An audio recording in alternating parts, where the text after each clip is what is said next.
से एक सवाल बड़ा इम्पोर्टेंट है आंटी। बहुत हमसे क्वेश्चन होता है कि बच्चों में दीन की मोहब्बत कैसे इंस्टिल करें, उन्हें दीन की तरफ कैसे लाएं, क्या माहौल चेंज करने की ज़रूरत है, फोर्सफुली लाएं, क्या करें कि बच्चे इंस्पायर हो जाएं दीन की तरफ। सबसे पहली बात यह है कि यहाँ पे तो जीन्स बहुत काम करते हैं। जिस बाप का इंटरेस्ट हिस्ट्री में होता है ना, ठीक है, तो वो बच्चे हिस्ट्री लवर्स होते हैं। ठीक है, अमूमन डॉक्टर बच्चों के बापों के बेटे डॉक्टर बन जाते हैं, गुड रीडर्स भी होते हैं। हाफिज लोगों के घरों में हाफिज बच्चे बड़ी आसानी से हो जाते हैं। सही। इसका मतलब है कि हमारे पास ऑलरेडी फाउंडेशन मौजूद है, अब हमने इसको पॉलिश करना है। ठीक है ना। तो बात ये कि दीन की तरफ आपका शौक है। एक होता है लेक्चरिंग। आज का बच्चा लेक्चरिंग नहीं लेगा, पहले भी नहीं लेता था, कोई इंसान लेक्चरिंग नहीं लेता। ये एक फितरत है। लेकिन पहले का बच्चा कम से कम इतनी रेजिस्टेंस शो नहीं करता था। आज का बच्चा तो रेजिस्टेंस भी शो करता है ना कि आप कैसे कह सकते हैं। ठीक है, तो लेक्चरिंग को अवॉइड करके माहौल तैयार करना पड़ेगा। और माहौल तैयार करने के साथ जो है बॉडी लैंग्वेज, हमें पता है ना सिर्फ वर्ड्स का जो असर है वो सिर्फ 7% है। 93% जो है ना वो हमारा सारा एनवायरनमेंट, पूरा जो हमारा जिस्म वो उसको वो करता है। इसको करना पड़ेगा और कांस्टेंट मेहनत करनी पड़ेगी। आपको मैं बताऊं, बच्चों को जितने आजकल का दौर का बच्चा जो है चैलेंज का शिकार है ना, उसमें दो खूबियां भी ज्यादा हैं। ये बच्चा ज्यादा बड़ा रिसेप्टिव है कंपेयरिंग टू पास्ट। मुझे अपना पता है, हम लोग बहुत डम हुआ करते थे अपने ज़माने में। दूसरी बात है कि इस बच्चे के साथ अगर किसी तरह आप रैशनल लेवल पे टॉक कर सको ना इसके अंदाज में, तो ये बच्चा चेंज भी लेता, ये एक्सेप्ट भी करता है। लेकिन उसके लिए आपको एक दफ़ा इक्वल लेवल पे आना पड़ेगा। पेरेंट्स के लिए तो यही सबसे बड़ी हर्डल होती है कि मैं यहाँ तक आ जाऊँ कि I have to convince him और I have to be like in a situation के where I say something and he counters me back. देखें, इसको हमें समझना पड़ेगा, ये हमारा एसेट है and we are dealing with human over here. We are not dealing with robots के साथ हम बात नहीं कर रहे हैं। ठीक है, तो ये हमें भी सीखना पड़ेगा। मेरे पास बहुत ज़्यादा केसेस यही वाले आते हैं। बेटियां जो हैं वो शादी करना चाहती हैं, नज़र आ रहा है माँ बाप को ये गलत जगह है, यहाँ पे नहीं करना। और मैंने देखा यहाँ पे अगेन थोड़ी सी बापों की तरफ से मैं फिर शिकायत करूँगी, वहाँ पे मुझे सेंसिबिलिटी की कमी आती है। बापों को सबसे आसान लगता है रिएक्शन में आना। सही जी, अब ये अना का मसला हो गया, इसने फुला से शादी करने का सोचा तो सोचा क्यों, ठहर जाओ तुम एक minute.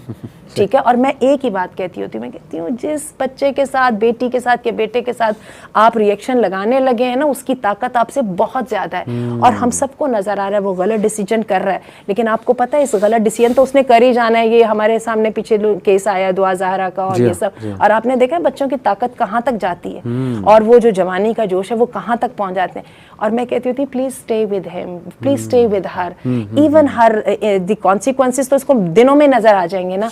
She needs you. Absolutely. So be there. Excellent. Be there. Excellent. That's what parents are for. ये जो आपने एक जुमला कहा ना, it sums it all up कि they are human beings. They are not robots.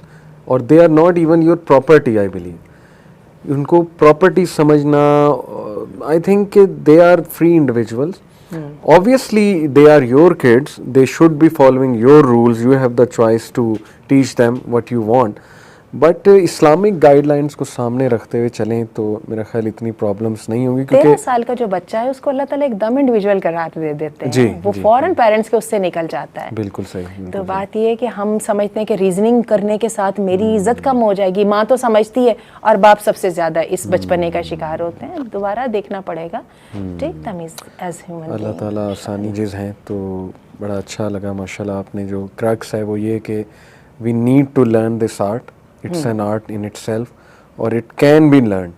अल्लाह सुब्हानहू तआला ने भी कहा ना, वान लैसा लिल इंसानी इल्ला मा सा, इंसान को मिलेगा वही जिसकी वो कोशिश करेगा। जो पेरेंट्स बच्चों में इन्वेस्ट करेंगे इन द राइट वे, तो आई थिंक कि पॉसिबल ही नहीं कि उसका रिटर्न जो है वो उन्हें हमारी नई जो जनरेशन है वो बहुत तकलीफ़ में है, तो हमें उसके हार्ट को टच करना है। और मेरा ख्याल है पेरेंट्स से बढ़ के कोई भी इस पोजीशन में नहीं है जो हार्ट को टच कर सके, क्योंकि इमोशनल है वो।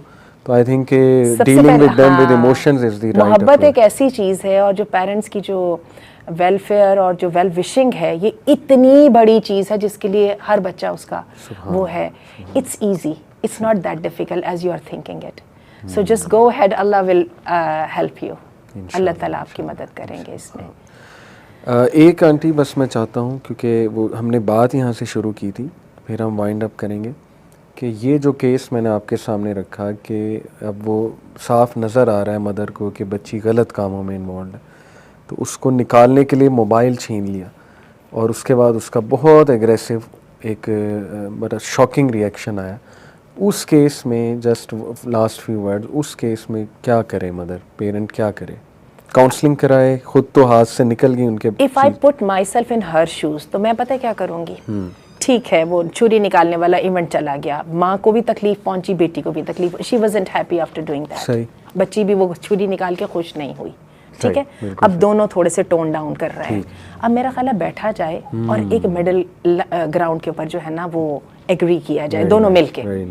होगा पता है कि अब माँ तो पास कर लेगी, बच्ची नहीं पास करेगी, मुझे भी पता है और आपको भी पता है। वो तो फौरन एक वीक मोमेंट में आके वादा तो कर बैठी है कि उसने एक डिसिप्लिन जो है ना वो फॉर्म कर लिया कि चले जी मैं इस सिस्टम पे चलूंगी। अब माँ आपने भी कह दिया और this should be happening after all those you know वो फैक्ट्स एंड फिगर्स, ठीक है, we agree on some middle वे।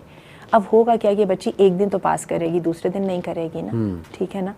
यहाँ पर अगेन वो मैं दोबारा सुपर नैनी की तरफ लेके जाऊंगी। हमें एक दफ़ा जो है ना बैड हैबिट का साइकिल तोड़ने के साथ रिवॉर्ड और रिप्रिमेंड के साथ मुस्तकिल वर्किंग करनी पड़ेगी।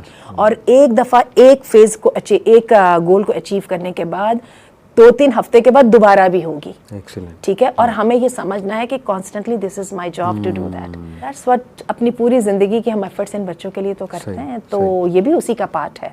हमने सोचा कि शायद इंटेलेक्चुअल लेवल पे काम किसी और ने करना है, हमने सिर्फ इनको कपड़े पहनाने हैं या चूमना है, ऐसा नहीं है। यानी जब वो गश ऑफ इमोशंस थोड़ा सा थम जाएं, आपके भी बच्चे के भी, तो फिर sit together, connect with that child, थोड़ा सा दिल की बातें करें वगैरह वगैरह, इमोशंस। और अभी आपने एक बात अपनी बहन के बच्चों के लिए जब आप कह रहे थे ना, कई दफ़ा एक मोनोटोनियस एनवायरनमेंट से बच्चे उसमें समझना बंद कर देते हैं। उसमें बहुत अच्छी बात रहती है कि थोड़ा सा किसी काउंसलर, किसी शेख, सही किसी भाई, कोई रिलेटिव हो सकता है, मामू हो सकता है, कोई भी उनके साथ बिठाया जाए। मैंने देखा है कि वो एक समझाते, वो एग्जैक्टली वही बात है, आप भी वही बात समझाते जो उनकी अम्मा समझाती, लेकिन आप चूंकि अप्रोच डिफरेंट रखते हैं तो एकदम it becomes a breath of fresh breeze. तो let us do that. Excellent, माशाल्लाह, जज़ाकल्लाह खैर आंटी। इंशाल्लाह आपके साथ मज़ीद करते रहेंगे program. Thank you for giving your opinions. May Allah bless you in your knowledge and action. अस्सलाम वालेकुम।